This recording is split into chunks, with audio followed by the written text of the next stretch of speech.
Suddenly, there was a wolf.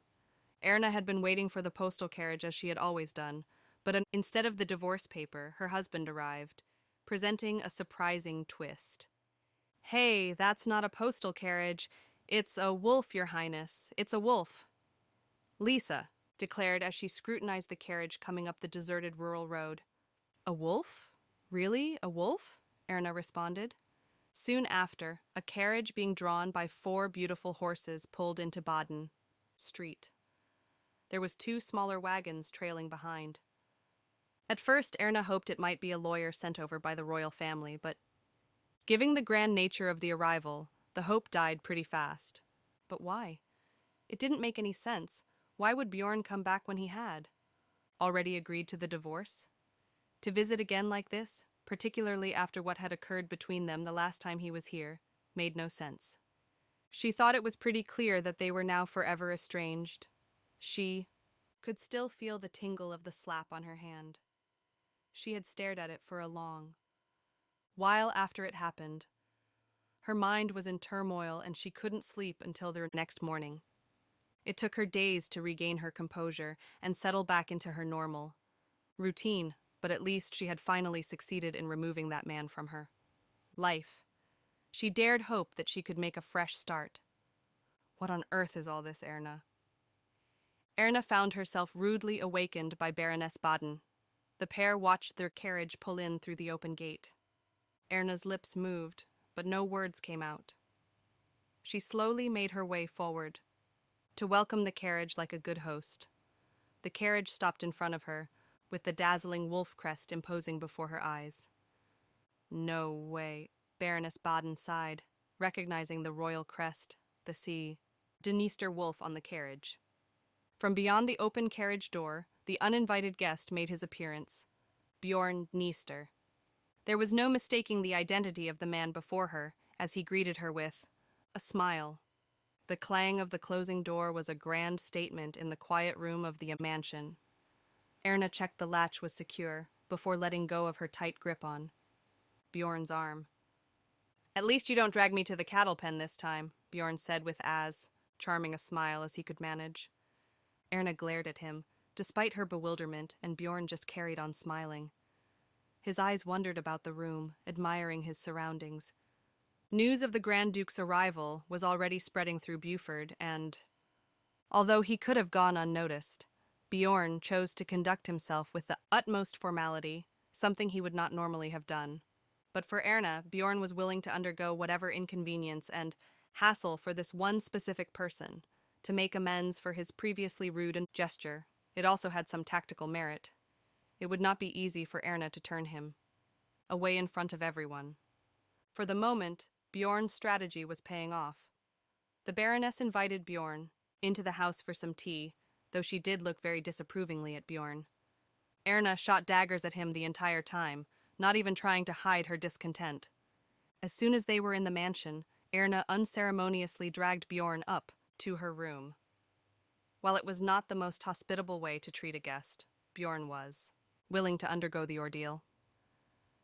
As Erna breathed heavily, trying to control all the built-up anger and frustrations, Bjorn casually strolled over to a chair and sat down, like he were an expected guest. He removed his gloves and rested his cane against the armrest. "Why are you doing this?"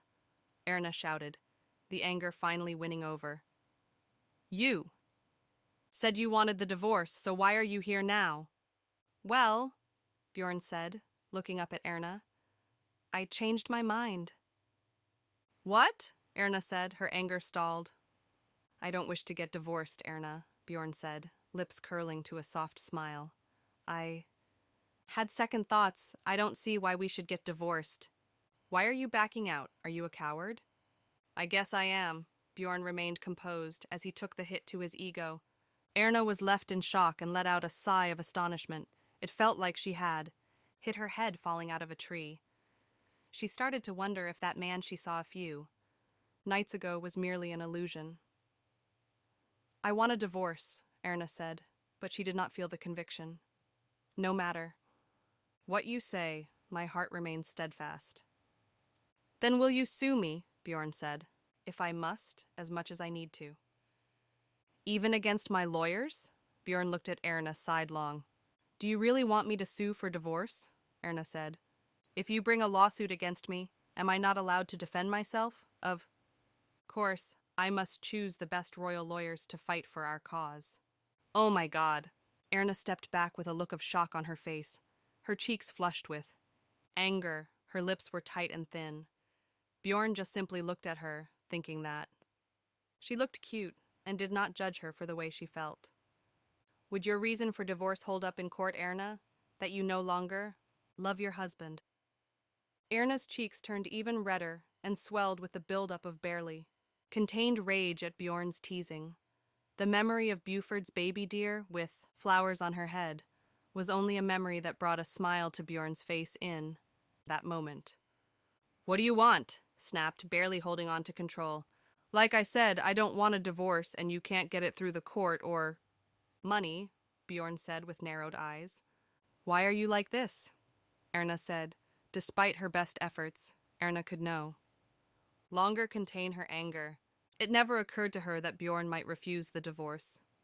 Bjorn Dniester. She knew was a reasonable man, and although it might be difficult for him to accept the unilateral decision, she believed he would ultimately come to terms with it.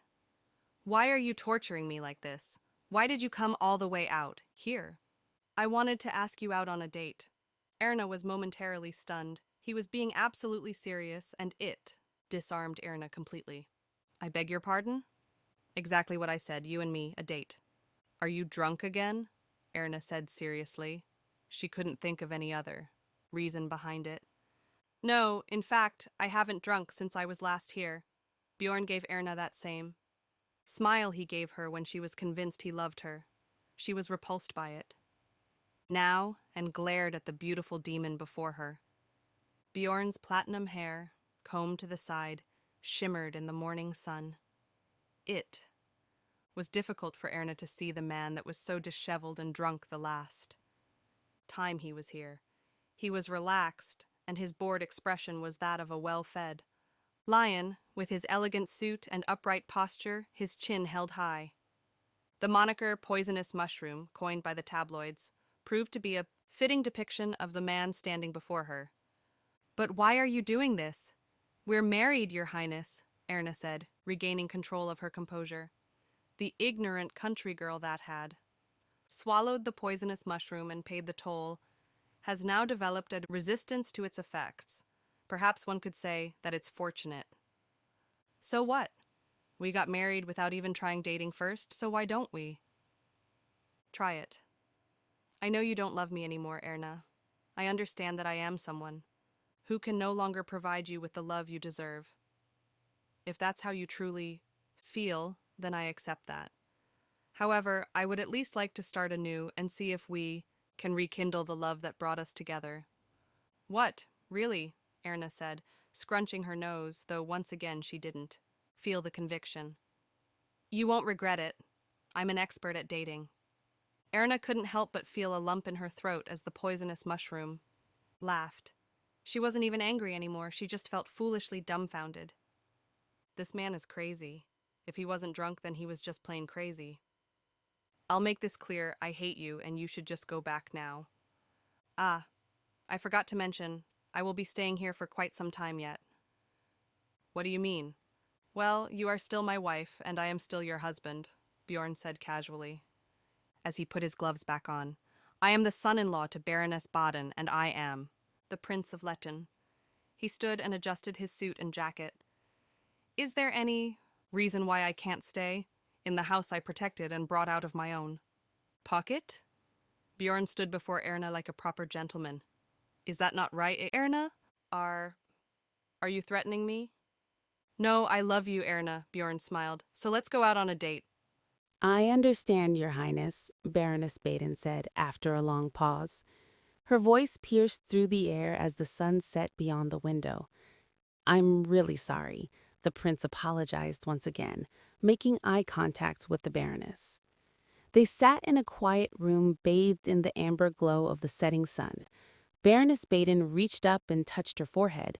She could feel a headache coming on, and no surprise, after the war that ravaged through the afternoon. Bjorn's sudden and unexpected arrival had quite the impact on what would have been a quiet afternoon. The staff was thrown into disarray. While they were always prepared to receive an unexpected guest, never one of such stature as the Prince of Lecken. At first, she thought the prince and Erna had broken up to have some alone time and sort out their thoughts. Yet, as the sands of time trickled by, the prince didn't meet up with Erna. It was puzzling how he could be so unconcerned about her well-being, especially considering he knew precisely where she was headed with only a single suitcase in tow. So she believed they made the heart-wrenching choice to part ways, forever bound by the decree of divorce. Erna was equally angry and stunned. She calmly requested to meet the Grand Duke in person, hoping to resolve everything in a calm and civilized manner. The Baroness would have tried to change Erna's mind had she shown any signs of distress, but Erna simply smiled in her usual placid manner, which reminded the Baroness of her daughter Annette during her divorce with Walter Hardy. The sight of her granddaughter looking as fragile as glass left the Baroness at a loss for words. She could only pray that Erna would not break like her mother.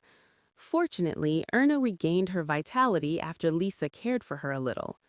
But now, Bjorn had caused a lot of distress to Erna, showing up out of the blue, and even though it was difficult, the Baroness had to show some courtesy to the Prince of Lecken. Her plan was to politely shoo him away without ever seeing Erna.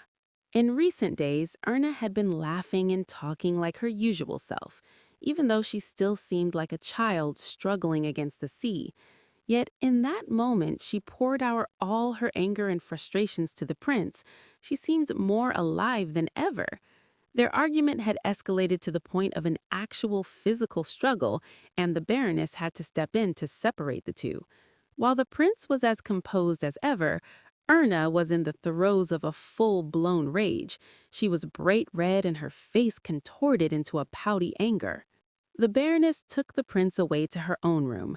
She would have taken him to the drawing room, but the need for a private conversation required somewhere a little more private. To her surprise, the prince responded to the conversation with genuine sincerity and humility. He expressed remorse at the way he had taken Erna for granted and was asking for forgiveness. He showed no self-pity and made no excuses for his behavior. He even seemed cold and unfeeling at times. It may be difficult to comprehend, but if you put yourself in Erna's shoes, Your Highness, you might understand what she is going through and see that her wounds go much deeper than any apology could heal. The Baroness looked at Bjorn with mixed feelings. Most importantly, even if, by some miracle, the situation was resolved, you and Erna have drifted too far apart. You must see that the situation is hopeless. So, what's your plan? Actually, I don't know that, and I have no plan. A flash of agitation flickered through Bjorn's eyes. I didn't think it would be possible to end any marriage without confrontation. I just want the chance to face each other properly, no illusions, lies, or letters. Do you not think that such a confrontation would only hurt more? Maybe, but I believe scars that come from trying are better than the regrets of not trying in the first place. There was a passion in Bjorn's eyes as he looked up from his teacup. Despite the room being dimly lit, illuminated solely by the soft glow of candlesticks on the table, the Baroness could see a change in Bjorn. After watching the prince for a while, Baroness Baden rang the service bell as the darkness of early evening settled in. A young maid came into the room, nervousness clear. "Please could you fetch me Erna, dear?" As she issued the discreet command, her gaze remained fixated on the prince. Erna started the day like any other. She woke at dawn while it was still dark outside and went through her usual routine of washing her face, getting dressed, and making her bed. Then she sat down to busy herself until breakfast. Artificial flowers sprouted from her fingertips and were as beautiful as any other. "Your Highness," Lisa came into the room to check Erna had risen. "Have you been working since dawn again?" "Only a little." "Oh, I didn't suggest this so you could work yourself to death." "It's okay. I don't have anything else to do this morning." Ernest smiled. She rushed over to put on her hat and coat, not forgetting the scarf this time. You don't have to suffer coming out with me if you don't want to. Erna looked at Lisa with a worried look. Suffer? We used to take walks together around the Grand Duke's residence all the time. These days, it's really cold, though. The area is so safe that you can walk alone with your eyes closed, so you don't have to worry about me. Stay home and keep warm. Don't talk like that. There are wolves in the woods, I've heard them. I could never let you go out there alone, Lisa said firmly. In this quiet place, you can't even find anyone's shadow, Erna said. No, there are no people, but there are animals and a beast. That damn beast, the wolf of Dniester. Lisa suppressed her anger by balling her fist. It had been 5 days since the Grand Duke's arrival stirred up the whole village, since the White Wolf took residence in Baden's house. Despite earnest protests, the Baroness let the Grand Duke stay in the mansion. So far, there had been no incidences where they needed to share a moment together. If Bjorn ever even thought of going into Erna's room, Lisa would end up going down in history as the maid that had murdered a royal prince. As usual, Erna and Lisa went on their morning walk.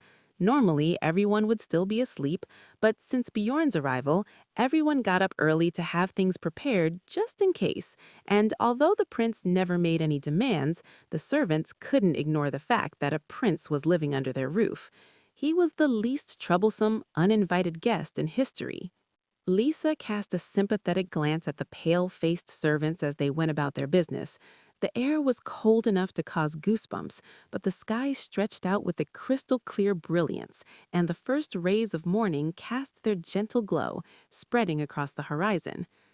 Ah, today is the delivery date for Mr. Ale. Would you like to accompany me into town later to lift our spirits? Lisa's voice turned to white mist as she spoke. Ernest smiled brightly and nodded yes. The prince had treated Erna worse than his cane when she was beside him, so why was he not so persistent in his pursuit of her? It was clear the prince was guilty of many things. Hi, Mom. As soon as Lisa and Ernest stepped beyond the porch, someone greeted them. They turned to look up to a second-story window where the prince was lounging and smoking a cigar. His hair was disheveled and he was in a scruffy shirt. He looked like he had just woken up. Would you like to go on a date with me? Bjorn asked, exhaling the wisps of smoke from his cigarette. Erna glared at him. How many times had he asked her that question in the last 5 days? Even Lisa was fed up of hearing it. Then maybe I could accompany you on your walk in place of your fine young maid. Bjorn's light tone made Lisa flinch. Erna continued glaring and gave no answer, turning her head away to confer her refusal. The sound of her footsteps crunching away did not slow to a more casual pace until she was halfway across the field. He's a poisonous mushroom, you know, Lisa whispered, as if Bjorn would hear her from there. 2 times is absolutely out of the question, you know. If you eat it any more than that, you will certainly die. Of course, you've eaten it once and know all too well. As the image of the prince invaded her mind, with his beautiful exterior and enchanting smile, what was so great about him in the first place? Not the way the wind blew through his platinum locks, or the way he so sarcastically smoked his cigar. Lisa almost lost her footing, taken away by his handsomeness like that. You just can't, Lisa snapped, erasing the thought of the prince. Don't even look at him. It's probably better that way. What? Never mind. Just never make eye contact. Erna burst into a childish laugh. It had been a plan they thought up one evening as Erna was getting ready for bed. Promise me, okay? Lisa said, fidgeting. Well, of course, Erna said, her voice tinged with laughter. It had been 5 days since the love-sick wolf came to Beaufort, and for the time being, things were peaceful. Next chapter. Sign in. Failed calculation. The days in the countryside were extremely boring. Bjorn found himself always waking up far too early, making the days unbearably long and boring. Bjorn looked at his pocket watch. It wasn't even noon yet. Normally, he wouldn't even be out of bed yet. The intense enthusiasm of the servants and the Baden family, the blazing fireplace, and the buckets of hot water by the bed made the atmosphere stifling. He set the book back onto the bookshelf and went over the window to light a cigar. The cool breeze coming in from the outside overwhelmed the warmth kicked out by the fire, and found he could breathe again. He sat on the windowsill, smoking his cigar slowly as memories of last spring came to his mind. He remembered spending every moment with Erna from the second they woke up to the second they fell asleep in each other's arms. The vacation they took at her home was the happiest Erna had ever been, and at a time where all the flowers were in full bloom, there was only one flower Bjorn cared about: Erna. Love was what Erna wanted, but Bjorn thought about the things she wanted, but he didn't have. The affection he felt was more like a form of mercy. He was a giver and very choosy about who he gave to, and in return, he expected entertainment, but not from Erna. When you give something to someone, it's natural to expect to receive something in return. His life was moved by clear calculations. It's how he came to the decision to divorce Gladys and not be overcome with grief. He would judge and make decisions based on assessments and real-world application, then take responsibility for those actions. What mattered most was the eventual outcome, and if the gains outweighed the losses by any measure, Bjorn considered that a victory. Bjorn was able to put that logic into use and rise victorious from practically any situation. Everything changed when he met Erna. She was someone whose calculations never worked for him, and he found himself unable to control his feelings around her. He chose her and made a sacrifice for her. The problem wasn't in the calculations, but the price. Erna's love was unlike anything he had witnessed before. There was no order to it, like the fireworks of the summer festival. You knew they were going to happen, but you didn't know the color or what form the bloom of light would take until it happened. Her love was like a field of wildflowers in spring, growing wherever the wind blew the seeds. He was captivated by her love, yet he also grappled with understanding it.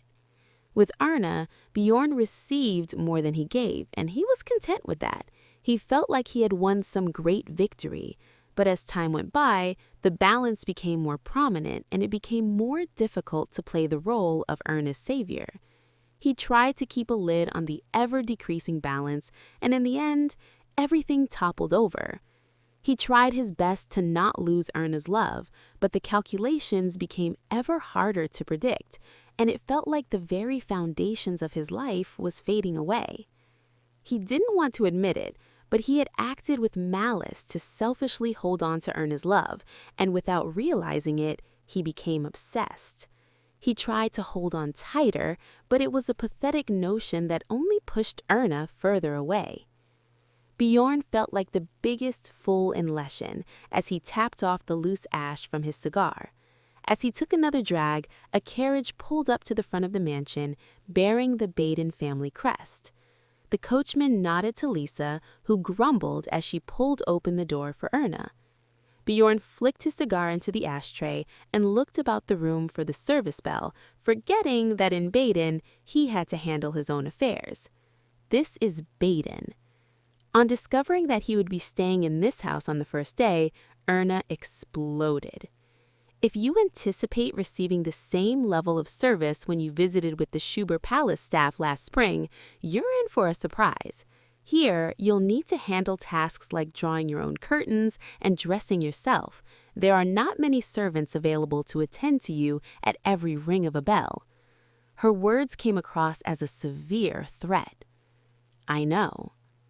Coolly nodding his head, Bjorn admired Erna's striking blue eyes, which seemed even more captivating when she was upset.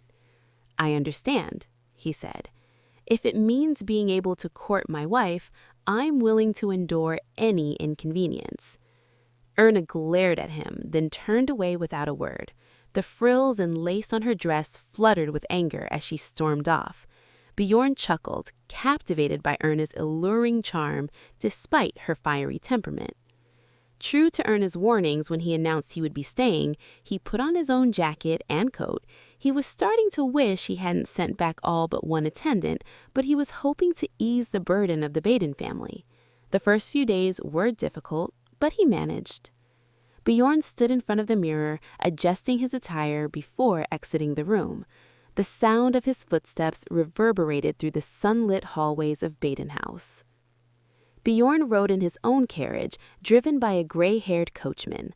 The countryside rolled leisurely past the window as he peered out the window, taking in the sights of the barren trees, desolate fields, and lifeless frozen grass. He was bored out of his mind, and as he shifted his gaze from outside to inside, he felt the searing hot presence of the guardian of hell, Lisa Brill. Bjorn looked at Lisa's gaze and he gave her a wink. Move. But Lisa cocked her head as if she didn't know who Bjorn was. Bjorn felt the annoyance at the slow-moving carriage and the impertinent maid rising within him, but he fought to keep it under control. He had gone through so much trouble to get into this carriage, he could certainly afford to maintain his composure. Bjorn had informed them that he needed to get onto the carriage, as there was a matter of national financial importance he needed to attend to, and if he didn't, Freyr Bank was going to go bankrupt and ruin Leshen's economy. And although it was true he did have business to attend to with the bank, it wasn't anything urgent. Erna glared at him as if she saw through his excuses and was about to change her mind about going out, but then the Baroness made an appearance. Erna, please calm down. Just because you are sharing a carriage, that does not mean you are going on a date, the Baroness reassured Erna, though the Baroness was secretly siding with Bjorn. If you really have no feelings for the Grand Duke, you have nothing to worry about, do you? The Baroness emphasized the word feelings. Erna cast a resentful glance at her grandmother and reluctantly climbed into the carriage. The fact that Lisa acted like a human barrier and sit between them made Erna feel a little better, but it was a terrible start.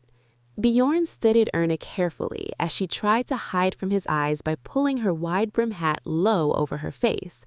She was dressed modestly, and even the flowers in her hat were minimal, as if hesitant to draw any attention. Bjorn suddenly remembered an encounter with Erna years ago while his processional was passing through Schuber Station.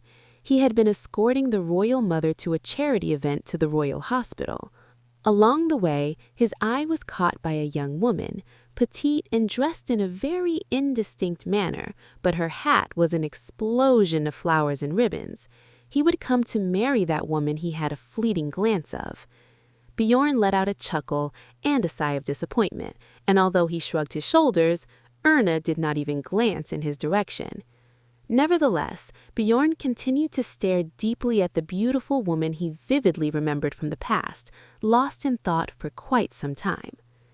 "Meet back here in an hour," Erna said, pointing to the same statue they had used as a rendezvous last spring. "Lisa and I have important business. You also have your own business, right? So let's meet here after we finish our respective work." "Are you trying to get revenge?" Bjorn managed a smile, trying not to look too heartbroken, yet his casual attitude appeared to fuel Erna's anger even more. "I'm not sure I know what you're talking about," Erna coldly said, and turned to walk away. Bjorn could do nothing but watch Erna, with Lisa, hurry across the plaza and went into a general store. Erna delivered her batch of artificial flowers, of which they had brought a lot more than what was ordered, but Mr. Ale readily accepted all that Erna brought. Excited by their success, Erna bought plenty more materials to make more flowers. Erna also bought a box of chocolates and some tea, after which her mood improved considerably. "Now let's get to the market. I want to buy something too," Erna said to Lisa, who jumped about with excitement. It was the same market where the May Festival's running competition had been held. Erna hesitated as she realized, but didn't want to allow herself to be haunted by meaningless memories. She had no regrets, so why couldn't she move on? She believed their marriage wouldn't last long. Everyone knew it. She couldn't imagine such a proud prince putting up with the likes of her for long. She actually expected him to mention divorce first, and in a way, this felt like the right thing to do. She just needed to endure a little longer. "Oh, Your Highness!" Lisa stopped walking. "Look over there." Lisa was pointing to a small merry-go-round at the center of the open-air market. It was a rare sight, but not one to be as weirdly excited as Lisa was. But then she saw him, a tall man with red hair standing to the side of the ride. Pavel, Erna muttered his name. Pavel's green eyes immediately locked onto Erna, capturing her attention. Next chapter, Sweet Almond. Bjorn didn't hesitate for a moment to proclaim Pavel Lor was an asshole. He could see him standing with Erna by the merry-go-round. He knew it was him. He would recognize the infuriating man's fiery red hair anywhere. The situation was a little more reassuring seeing the guardian of hell, Lisa, nearby. "Hello, sir?" Bjorn's attention was drawn to the attendant of the almond stall he was stood near. She was clearly agitated that Bjorn was hanging around, not buying anything, and getting in the way of her customers. When Bjorn looked back at the merry-go-round, the pair had vanished. While chasing after Erna, he unexpectedly came across a stall that caught his attention. As he looked around, he followed the delightful scent of honey and cinnamon mixed with the steam of seaweed, and there he found the snack Erna loved to enjoy during the lively May festival in Beaufort on sunny spring days. Bjorn decided to buy some almonds. Though it was unlikely to be enough to sway Erna's feelings for him, he held on to the hope of catching her eye for just a moment. There was also the problem of Pavel Lor. The fact that he had turned up here now proved he was a bastard. Bjorn stuffed the cone of paper full of sweet, honeyed almonds into a coat pocket and started to weave his way through the market stalls. Erna was going to hate him. As the merry-go-round got closer, Bjorn paused to catch his breath. He knew Erna was going to side with that inscrutable bastard and lay blame on him, but when he witnessed Pavel Lor's laughter, he knew he had to act. Erna was still his wife. "It's been a while, Mr. Lor," Bjorn greeted him, as calm and nonchalant as he could manage.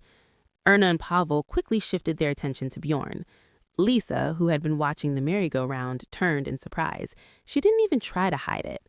Bjorn stood tall and proud beside Erna, like an alpha wolf trying to fend off any would-be challengers. "No, it's fine," Bjorn said as Pavel was about to extend a greeting. "Let's refrain from creating any further commotion, shall we?" With a playful wink, Bjorn gestured toward the onlookers in the crowd. He radiated elegance and composure. He looked like a completely different person compared to the man who had caused such chaos last summer. Realizing his intentions, Pavel offered the prince a respectful bow. "Your Highness, Beaufort is also my hometown. I happened to be visiting for a couple weeks. When I saw Erna, I took the opportunity to catch up, as it's been quite some time since I saw my childhood friend." "Of course, I understand." Bjorn wrapped an arm around his wife's waist. "My wife is currently recovering from a poor turn of health." Erna flinched, taken aback by Bjorn's affront, though Bjorn seemed completely unfazed. Pavel couldn't help but frown at Bjorn's demeaning attitude toward his wife. "Mr. Lor," Bjorn said, "why don't we find somewhere to have a drink? I remember you saying you don't drink, but there must be a tea shop nearby." "I'm sorry, Your Highness, I don't understand what you're saying." Pavel frowned.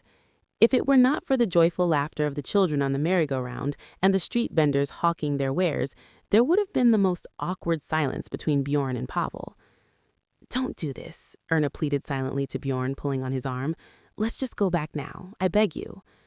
"I'm only asking if Mr. Lor would like to catch up with his childhood friend in a more comfortable environment. It won't be like last time, I promise." "What?" Erna hissed. "The fight we had at the picnic." Bjorn brought up the matter without any shame. "I wanted to apologize for what transpired that day, and so I thought we could do it over a drink rather than standing out in the middle of the street." "Tell me," Bjorn said as he set down his drink, "do you like rowing, Mr. Lor?" Pavel raised his eyebrow at Bjorn's question and took up his teacup to sip, hiding his surprise at the random question. He was not the only one drinking tea in a raucous tavern filled with daytime drinkers. "What do you mean, Your Highness?" "Well, you seem to possess a skill that any team would kill to have on their boat." "I like to watch the sport. Is that sufficient?" Pavel straightened his posture. He exuded a militaristic demeanor. No matter how Bjorn observed him, Pavel seemed reminiscent of Leonid. While he may be somewhat dull, there was an air of intrigue and sincerity, qualities of a man that would suit Erna quite well. Bjorn readily acknowledged this and emptied his glass. The owner of the tavern, who was monitoring the patrons, waddled over and refilled the glass without a word. "Was Erna your first love?" Bjorn said, moistening his lips with a fresh glass. "Are you doubting my relationship with Her Highness again?" No, of course not. I know my wife is not that kind of woman. So why? It's not Erna I'm worried about. It's you. You loved her, didn't you? You probably still do, Bjorn said, grinning. Well, so what if I was? What does it mean to you? Pavel tried hard not to raise his voice. Yes, she was my first love. She's beautiful and kind, but I swear I have not kept anything from you. It was merely puppy love, and after leaving my hometown, I treated her like a sister. Would an older brother run away with his sister in the middle of the night? That's... Pavel felt a dryness in his throat. He knew that attempting to deceive the prince with a feeble lie would be futile. To be honest, I was very shaken at the time. If the rain hadn't been so bad that night, if I hadn't been so late, if things hadn't gone so badly, I might have coveted Erna. No, I would have, and Erna might have been my wife. But it did, and Erna became the wife of a prince. That's the end of it. Since then, I have not once entertained the idea of Erna in myself.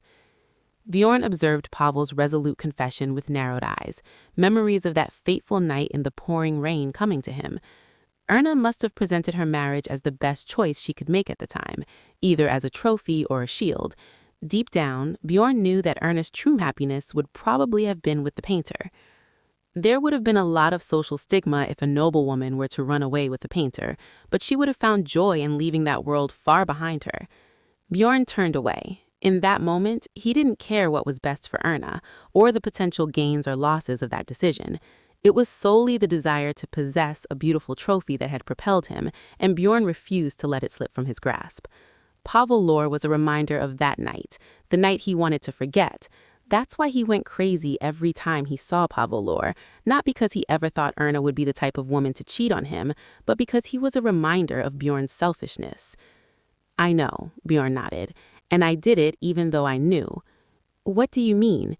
You were really unfortunate, and I apologize for my rudeness since that night, Mr. Lore. Bjorn finished his drink and stood, bowing before Pavel in an overly polite and formal manner. I would like to say that such a thing would never happen again, but we can't be certain of what the future holds. Bjorn placed a bill on the table and looked at his pocket watch. It was almost time for his rendezvous with Erna. I would suggest that you continue to be careful, maybe get married, so that I can refrain from harboring any negative thoughts toward you. Is that really your apology? Pavel let out a laugh. Bjorn watched Pavel for a moment in silence, then simply turned away and left the tavern. Erna's breathing quickened as she strolled through the market with her chin up. Lisa followed close behind, matching her pace. Despite her efforts to dissuade him, Pavel readily accepted Bjorn's invitation for a drink. Bjorn assured Erna that he would be in time to depart the village at their prearranged time. With no other option, Erna decided to wait patiently at the fountain, but as the time counted down, her anxiety intensified until she reached unbearable levels and finally succumbed to her impatience. She disembarked from the carriage and ran to the meeting place. Even if Pavel agreed, she would not allow it. As the signboard of the tavern came into view, Erna's steps quickened. The thoughts of what Bjorn could have done to Pavel filled her with dread. Were they fighting again? As she thought about it, anger welled up inside her. Just as Erna was reaching for the door, Bjorn stepped out. Erna froze in front of him, shocked by his sudden appearance. When their eyes met, Bjorn offered her a smile. While Erna remained flustered and unsure of herself, Bjorn moved in close to her, bringing himself right to the tip of her nose. Slowly, he reached into his pocket and pulled out the packet of almonds. Erna's eyes went wide in astonishment as Bjorn handed her the bag.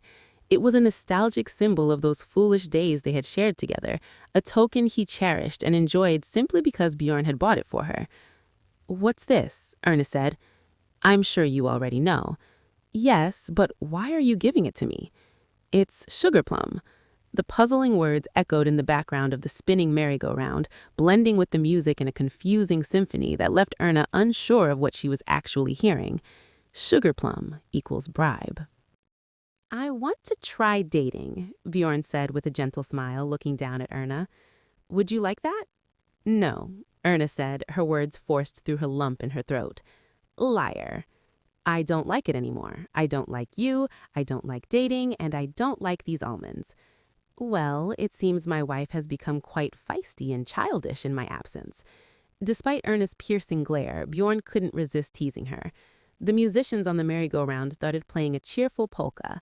The music evoked memories of the previous spring. Erna was determined to maintain her composure. She held her head high and attempted to subdue her anger. She clenched her fists, squeezing the bag of almonds. She couldn't fathom why the man, whom she didn't even know anymore, would suddenly recall insignificant details when everything between them was lost. Yes, I am a fierce and childish woman. The woman you married no longer exists, so please stop being so ridiculous and pushy. End this stupid marriage. No. Why? Because I love you a lot more than that girl you used to be. Bjorn crossed his arms, and his gray eyes filled with Erna. You look so much more beautiful when you're being fierce like this. There's something thrilling about it. If only you were like this sooner. What are you saying? I've fallen in love with you all over again, and I would like to take you out on a date. Bjorn smiled seductively, a contrast to the vulgar jokes. Erna was shocked. I am telling you that all I want from you, Your Highness, is a divorce. Is that so? Bjorn nodded. Then I guess I'll have to think of something better than almonds to convince you.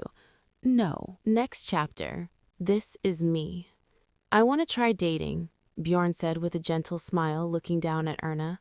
Would you like that? No, Erna said, her words forced through the lump in her throat. Liar. I don't like it anymore. I don't like you, I don't like dating, and I don't like these almonds. Well, it seems my wife has become quite feisty and childish in my absence. Despite Erna's piercing glare, Bjorn couldn't resist teasing her. The musicians on the merry-go-round started playing a cheerful polka. The music evoked memories of the previous spring. Erna was determined to maintain her composure. She held her head high and attempted to subdue her anger. She clenched her fists, squeezing the bag of almonds. She couldn't fathom why the man, whom she didn't even know anymore, would suddenly recall insignificant details when everything between them was lost. Yes, I am a fierce and childish woman. The woman you married no longer exists, so please stop being so ridiculous and pushy. End this stupid marriage. No. Why? Because I love you a lot more than that girl you used to be. Bjorn crossed his arms and his gray eyes filled with Erna. You look so much more beautiful when you're being fierce like this. There's something thrilling about it. If only you were like this sooner. I beg your pardon? I've fallen in love with you all over again, and I would like to take you out on a date. Bjorn smiled seductively, a contrast to the vulgar jokes. Erna was shocked. I am telling you that all I want from you, Your Highness, is a divorce. Is that so? Bjorn nodded his head. Then I guess I will have to think of something better than almonds to convince you. No, please don't. It is my heart, Erna. If you don't date me, how else am I supposed to love you? I will not allow it. I hate it when you love me. Listen, my dear wife, when did the act of loving and feeling affection towards someone need permission? Bjorn laughed. Did I give you permission when you had feelings for me? Bjorn cocked his head. What, nothing to say? Unable to find a suitable response, Erna turned away and pouted. It was irritating, but difficult to accept, and hard to argue against. It was exactly like that. He was more like a debt collector than someone asking her out on a date. Erna gave the bag of almonds to Lisa and strode across the plaza. Bjorn followed after her, seemingly like a man that had very little enthusiasm for anything. Erna gracefully approached the awaiting carriage. The winter sun was swiftly descending in the sky, leaving behind a cloak of serene darkness that enveloped her surroundings before she realized it. Lisa dozed in the carriage. The sound of her heavy breathing was the only sound to be heard in the awkward silence between Bjorn and Erna. Erna was looking out the window, doing her best to ignore Bjorn. The soft lantern light cast a gentle glow upon her contemplative look, accentuating her small and pensive face. Why didn't you ask? Bjorn said, cutting the silence. I interrogated your painter friend. Aren't you worried? Erna let out an exasperated sigh and turned to look at Bjorn. Because I know there's nothing to worry about. How can you be sure of that? A faint hint of laughter was in Bjorn's voice. If something had happened, you wouldn't have acted like you did. You trust me that much? No, I merely stated a fact. Erna regretted giving the response, but she didn't feel like correcting herself. Getting entangled in this man's tricks was something she wanted to avoid. They returned to sitting in silence and exchanged glances while Lisa dozed between them. As they approached Baden Street, the darkness outside thickened. "I apologized to him," Bjorn said with a smile. "I made a sincere apology to Mr. Lohr for what happened during the Heine family picnic." "I see." Erna straightened herself. "Don't do that to Pavel again. Whatever you think, Pavel and I are just friends, and now—" "Whatever you say, Erna, I will always dislike him," Bjorn cut off. "To be honest, I'm quite jealous of him." His voice was tender and unlike anything Erna had heard from him.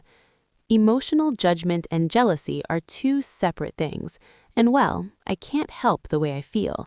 If you're genuinely concerned for the painter, maybe you shouldn't pay any attention to him. It would be even better if you didn't mention his name. Jealous? Are you really saying that you're jealous of Pavel Lohr? You didn't know? Well, you do now. Erna was aback by Bjorn's confession, his outrage met by her unwavering expression. His brazen attitude only fueled her anger more. "Why are you doing this to me? You're not this kind of man." "This kind of man?" Bjorn said dejectedly. "Well," Bjorn said, crestfallen, he was a wretch, stuck in the remote country, struggling to win back the love of his wife. When he thought about it, he could understand the way Erna was feeling, to some extent. It was a side he had never imagined. The prince of a fairy tale who had rescued a maiden from the countryside and ugly marriage was an illusion, a falsehood, and no longer held any significance. "This is me, Erna. This is my true self, and I want to start over as this me." His gaze fixed on Erna and held the depths of her serenity, which was reminiscent of the night sky. The throne constructed upon an illusion crumbled to ruins, and he found himself capable of embracing this truth. He felt a genuine longing. What he longed for was not just Erna's love, but Erna herself and the chance to love her properly. She looked at him, her lips parting, and in that fleeting moment she nodded.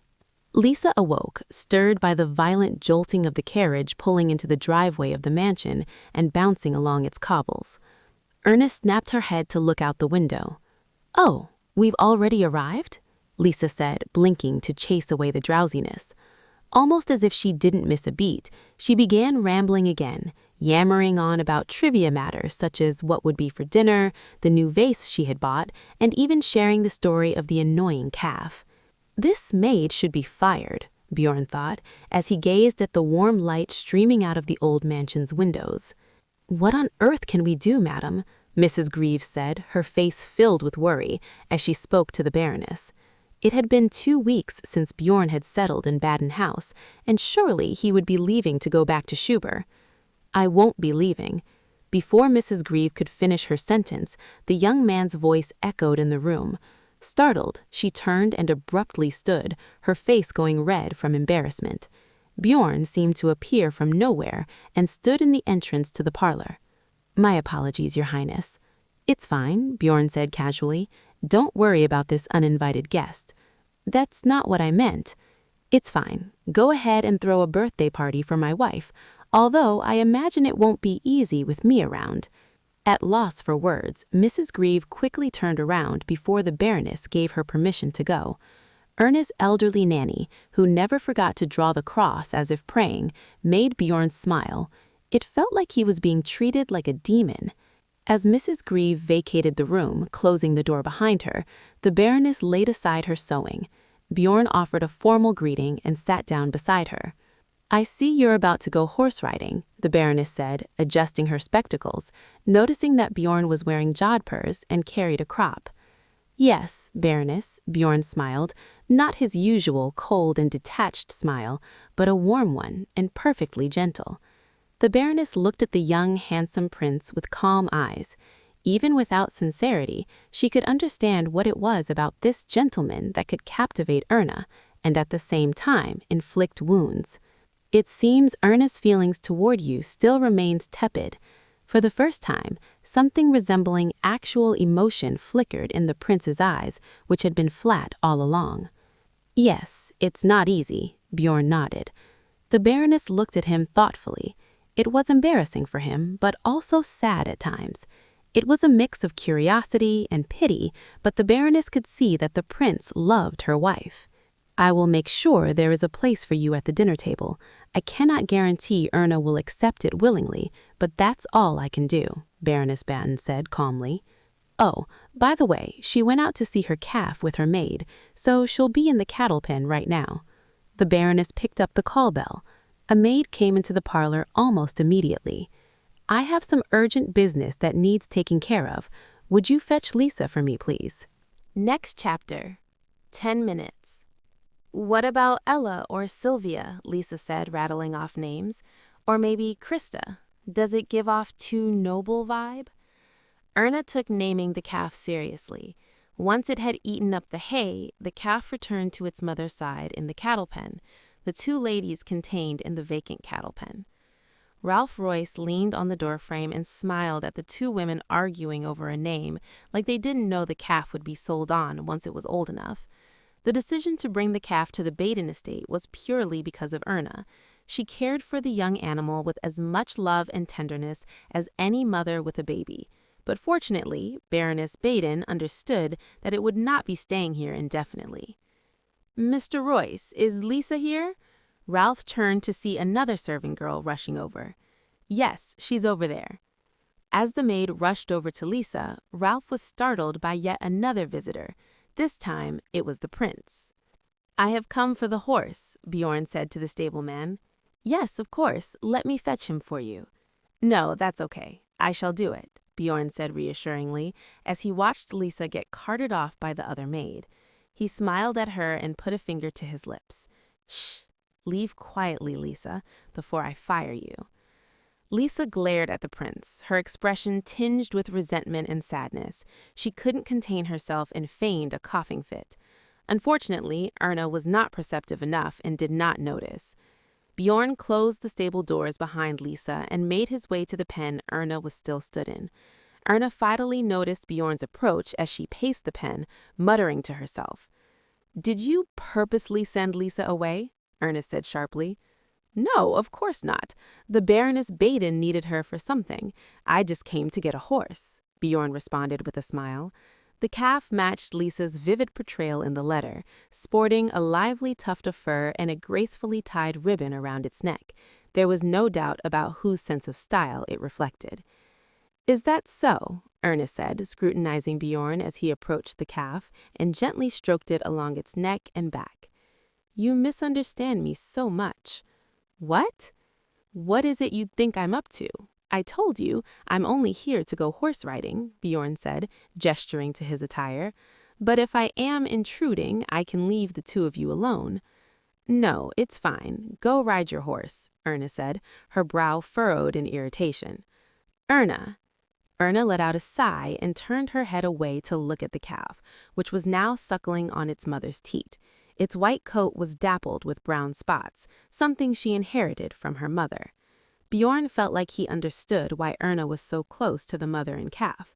She must be thinking about their lost child when looking at the pair, which is why she had developed a special connection with the animals. A sudden surge of anger welled up in Bjorn toward Erna, who had ran off in the middle of the night and sent divorce papers through the post.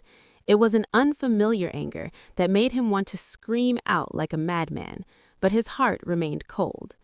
"You have 5 minutes," Erna informed Bjorn. Bjorn shifted his gaze from the ribbon-adorned cow and looked at Erna. It felt like there was a lingering scent of blood on the tip of his nose. Among the items that had been removed on that fateful day, there was something of no real notice, but Bjorn remembers them very clearly. Tiny baby socks, meticulously crafted with fine thread, and were so unbelievably small he could fit a single finger in them. The pattern on the socks resembled the sweets Erna loved so much, right down to the tiny ribbons. Bjorn inspected every baby item the servants brought to him, and with there no longer being a child to wear or play with the items, there was only one thing to be said for each. He told the servants, one by one, to throw the items away. It made him feel like he was losing his sanity with each item that was discarded. Throw it away. Putting down the socks he had been holding for a long time, Bjorn eventually ordered them to be disposed of as well, and that night the objects turned to ashes and memory, just like their first child. Bjorn clenched his fist, still feeling the lingering touch of those socks, and he realized that Erna wasn't the only one that was running away. A sense of desolation came over him. "You have 2 minutes," Erna said. "Why did you ask to talk to me and yet not say anything?" "A gift," Bjorn said, looking at the calf as it playfully mooed. "Tell me what gift you would like." "A gift?" "Yes, it's your birthday soon, and I've already proven I'm not as good at you in picking out perfect gifts." 10 minutes. That's your lot, Erna said coldly, as promised, and the only gift I want from you is a divorce, nothing else, and I will not be dating. Erna was emotionless as she could manage. Her cold tone left a frosty mark on Bjorn as she turned away and left the cattle pen. Bjorn noticed the pink ribbon in her hair, the same color the calf was wearing. It was irritating, but at the same time, it was lovely nonetheless. "I'll name the calf for you then," Bjorn laughed. "Just call it divorce." "What do you mean?" Erna said, looking back as she tried to open the gate of the pen. Bjorn turned and made his way toward the stable where his horse awaited. The snow-white horse galloped unrestrained, the rhythmic sound of its hooves pounding the earth of the desolate field, merged with the rustle of dried, frozen grasses. Bjorn aimed the horse for a secluded clearing deep in the woods, took the time to enjoy his own company, smoked a few cigars, then rode back to the mansion and called the attendant from Schubert Palace. "You need to go to Schubert," Bjorn said, flicking off ash that had clung to his jacket. "There's much that needs to be prepared, so get Mrs. Fitz to help and make sure to contact the palace in advance. I need this organized by my wife's birthday. Is that understood? Do you think you can handle it?" "Yes, of course, Your Highness," the servant said with a dry gulp. Next chapter. His best effort. Gifts flooded into Baden Mansion, creating a mountain of gifts in the hallway that left everyone speechless. Erna's expression was a mix of astonishment and unease. It was a sight that evoked an all too familiar and uneasy memory. "Erna, what on earth is all this?" the startled Baroness said. "Greetings, Your Highness," a servant said, handing over one final, small gift. It was Bjorn's own attendant, the only one he had brought from Schubert. Behind him were the rest of the workers, who all bowed in unison out of respect for the prince's wife. "These are the things the prince has prepared for you, Your Highness." "Thank you," Erna said. "You've all worked so very hard." Erna first expressed her gratitude with the appropriate courtesy. It was such an absurd situation, but with so many eyes on her, she had to behave with dignity and hide her true feelings. This had Bjorn Dniester written all over it, and once the last servant finally left, she looked at the pile of gifts red-faced from barely contained frustration. She wanted to set fire to the whole damn pile. "I'm sorry, Grandma," Ernest said to the Baroness. "I'm going to go lay down for a bit." He hasn't changed one bit. Her anger boiled over. She anticipated Bjorn's presence would dampen the mood of her birthday, but she never thought he would go this far again. "Erna?" As soon as Erna made it to the hallway, she heard the voice of the uninvited guest. She let out a sigh of resignation. To her surprise, Bjorn was casually approaching her, with a sincere smile on his face. It bore the same tenderness as it did on her 20th birthday, and that only made it more devastating. "I see the gifts have arrived," he said. "Yes, you selfish bastard. They were all well received." Erna looked at Bjorn with as calm an expression as she could manage. "What do you mean?" Bjorn said, the smile vanishing and replaced with a look of concern. "Were the scars you gave me last year not enough for you? Did you not think about the rumors that would spread from preparing such extravagant gifts, or how difficult those rumors would make my life?" "What? Don't talk like that. It's all for you." "For me? How can you think that showering me with lavish gifts would solve anything? If you truly respect me, if you understand even a little of what I'm going through, you'll take the presents back and sign the divorce papers." "Erna, I take everything back," Erna shouted. Tears flowed unrestrained down Erna's cheeks. She had hoped, and as she watched the gifts pile up, that hope was once again shattered into a million pieces. "Please, I'm begging you, Bjorn." Erna, tears streaming down her face, pleaded desperately. The afternoon wore on, and snow began to drift lightly from the sky. It was the same snowfall that had graced Erna's birthday last year. Bjorn sat on the windowsill, looking out at the countryside that was gradually turning white. The cigar he had been smoking was left to smolder in the ashtray, and the untouched brandy was left neglected. He was making up his mind to leave. If Erna despised him so much that she would beg him to leave through hot tears, then he would go. The urge didn't last long. When he made it to his room to start packing, his stubbornness prevailed. He didn't want to go until he had given Ernest something good, not because he thought he could buy her love back, but because she was worth that much to him. The gift he had picked out was one born of love and a desire to give her something deserving. Bjorn got down off the windowsill and pulled at the knot of his tie, which felt like it was restricting and choking him. The house was always naturally quiet, but right now there was a heavier silence shrouding it. Bjorn couldn't escape the realization that he was the source of the solemn atmosphere. The memory of Erna and tears came to him in a vivid hallucination, superimposed on the snowy landscape. He remembered she had wept last year too, and the source of that was also him. He had always delighted in his wife's beautiful smile, but struggled with her laughter.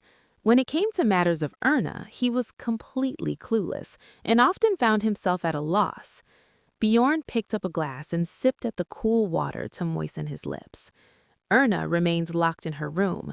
At this rate, her birthday would pass without her being in attendance of it, just like last year when no one remembered the Grand Duchess's birthday. Bjorn set down the glass and started pacing about the room, lost in contemplation. He was well aware that leaving after agreeing to the divorce was the course Erna wanted, but Bjorn knew it was impossible.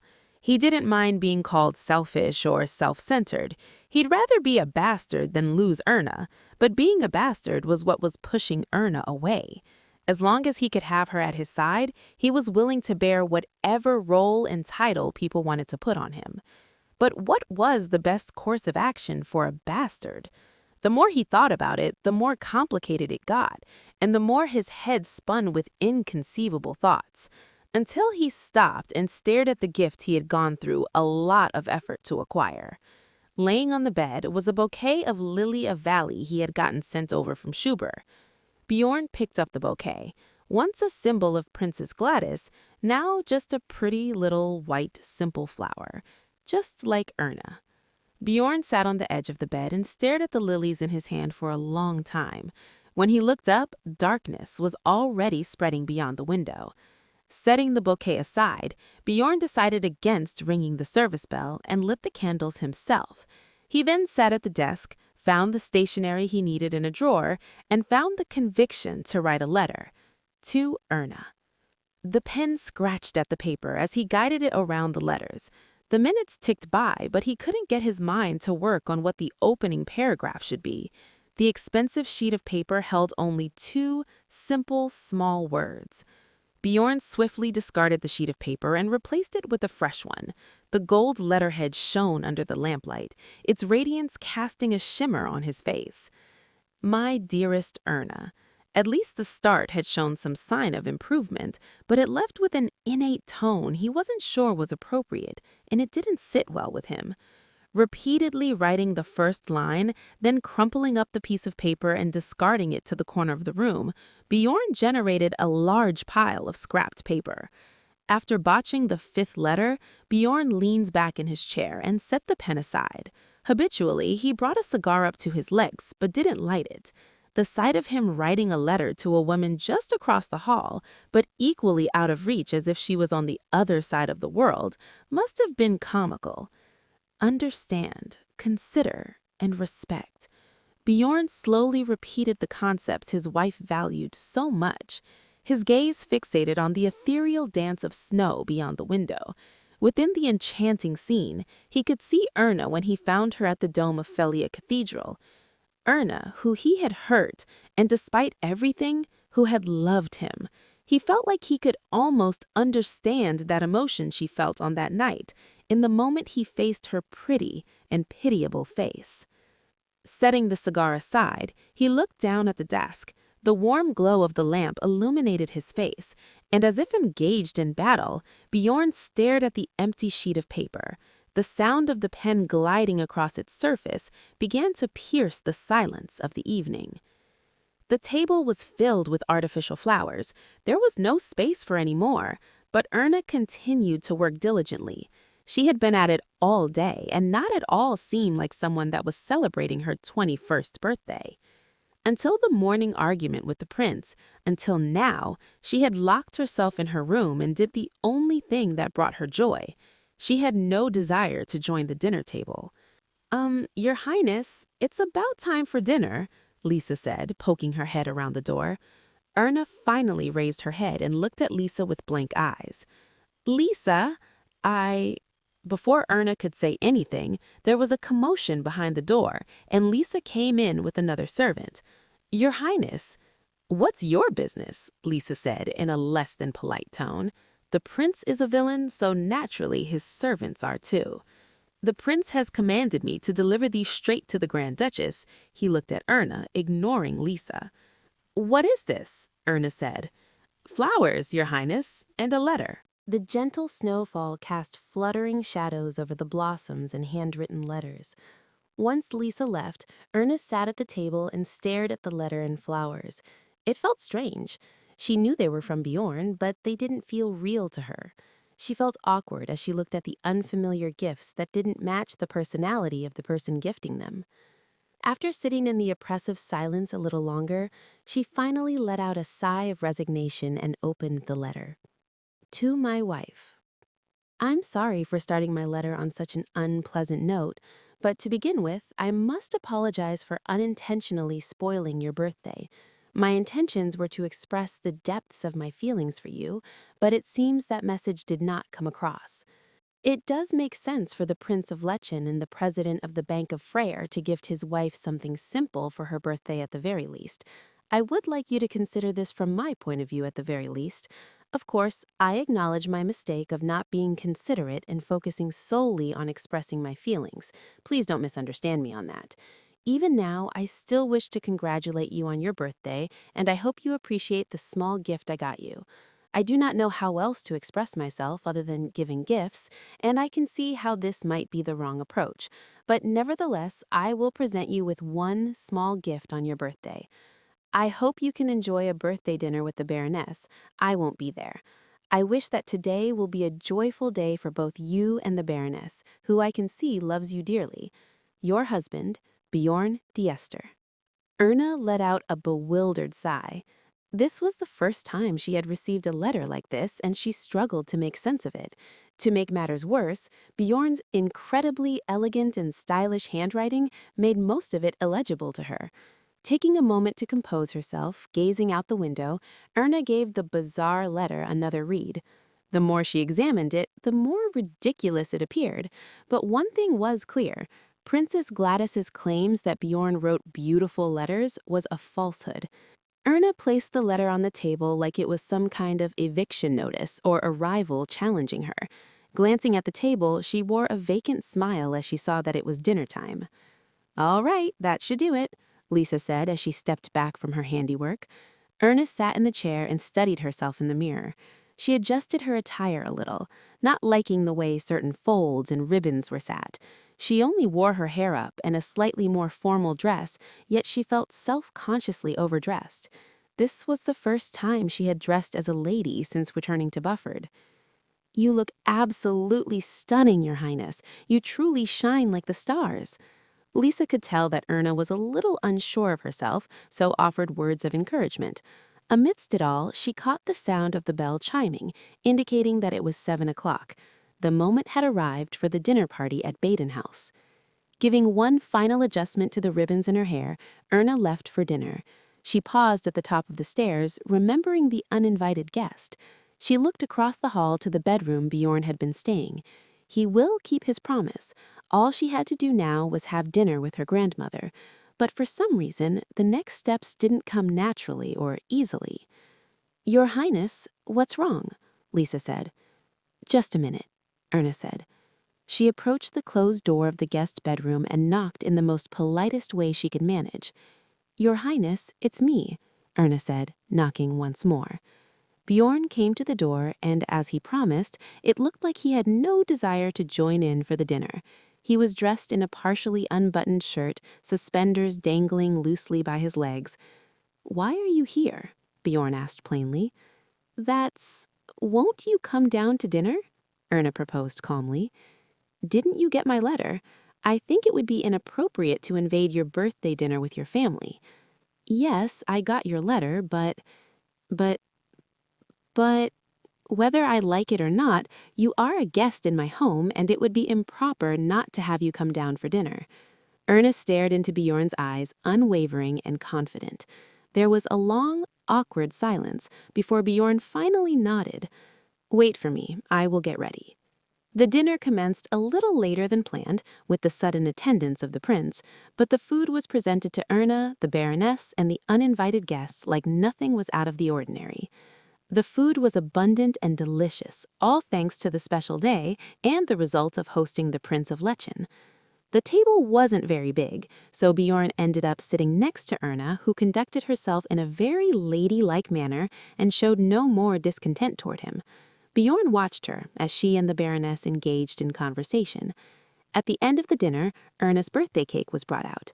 It was a large, traditional cake that reflected Erna's taste perfectly, reminiscent of a bygone era, as if a cherished heirloom. "Make your wish quickly, my lickety," Mrs. Greaves said. There was a slight resemblance between Mrs. Greaves and Mrs. Fitz, Bjorn noticed, and let out a chuckle. "Are you ready, my baby?" the Baroness said. "Yes, I'm ready." And with a resolute expression, she rose from her seat. Her gaze briefly met Bjorn's, and in that moment, Bjorn sensed a profound look from her. It wasn't merely a passing glance, but there was something more behind it. "What will your wish be?" Erna leaned forward and blew out the candles. Applause erupted from everyone that had come into the dining room. Bjorn joined in the brief applause. There was something more resolute about Erna. She seemed to gain a sense of calmness about her. This made Bjorn want to ask her about her wish even more, but refrained from asking. "Happy birthday, my dear. I am so grateful that you came to me so long ago." It was a brief toast, but one that was so heartfelt it didn't need anything more. With just it being the three of them at the dinner, it was now Bjorn's turn to say something. "Happy birthday, Erna." Bjorn offered the simplest toast he could offer, raising his wineglass. After a brief pause, Erna tapped her wineglass against his. The clink resonated in the silence. As the celebrations moved on from the cake, excitement rose as it was time for the gift-giving. The Baroness presented Erna with a hairpin, Mrs. Greaves gave Erna a knitted shawl, and Lisa gifted a pair of lace gloves. Finally, it was Bjorn's turn, and he gave Erna a small box tied with a ribbon, just small enough to fit in the palm. Erna looked at Bjorn in silence, and their eyes met. "I know you dislike my gifts, but since I was invited to dinner, I felt it prudent to observe the minimum level of formality." Erna took the gift, and tension rose across the dining room. She untied the ribbon and opened the box. The atmosphere in the dining room became frigid, and not understanding the reason for the sudden change, Bjorn's brow furrowed. The gift inside the box was a presentation of luxury and expense. It was a stunning brooch with a large diamond at its focus and several rubies clustered around it. It was the most expensive gift in the room. "Damn it! What heck is that thing doing here?" Bjorn thought as he studied Erna's face for a reaction. Despite his attempts to make amends for past mistakes, with one simple, genuine expression of love, he had banished himself right back to the start. Bjorn struggled to contain the slew of expletives that ran through his mind at such a terribly simple mistake. "Thank you. It's very pretty," Erna said, calm and composed, like it was nothing. With the presents set aside, the meal continued to its conclusion. Bjorn watched Erna calmly, and in return, she smiled. Erna engaged in lively conversation and enjoyed the meal with gusto. She was a beautiful 21-year-old Erna, captivating in her grace and radiance. "Your Highness, look over there," Lisa said, stretching out the window. Erna had just gotten herself prepared for her usual morning walk when Lisa called out in surprise. Erna looked out the window and saw there was a carriage parked under the porch, covered in the snow that fell last night. It wasn't the one used by the Baden family. "Is the prince finally going back to Schubert?" Lisa said, seeing Bjorn stood at the head of the carriage. Bjorn was in his traveling attire, and servants were loading luggage onto the carriage. As Lisa pointed out, there was nothing strange about him leaving right away. "It is indeed quite strange. He never mentioned anything about leaving. Did he say anything to you, Your Highness?" "No, not at all," Erna said, her voice tinged with a hint of bewilderment. Erna pushed away any thoughts and speculations and went for her morning walk as usual. Since Bjorn had come to her home unexpectedly, it was fitting that he would leave under the same circumstance. Whatever he chose to do was none of her concern. Firm in her belief that it was none of her concern, Erna came out of the front door where Bjorn's carriage was waiting. Bjorn was in his traveling attire and turned his head slowly when he felt Erna's presence. Their eyes met, briefly, connecting in the dawning sun.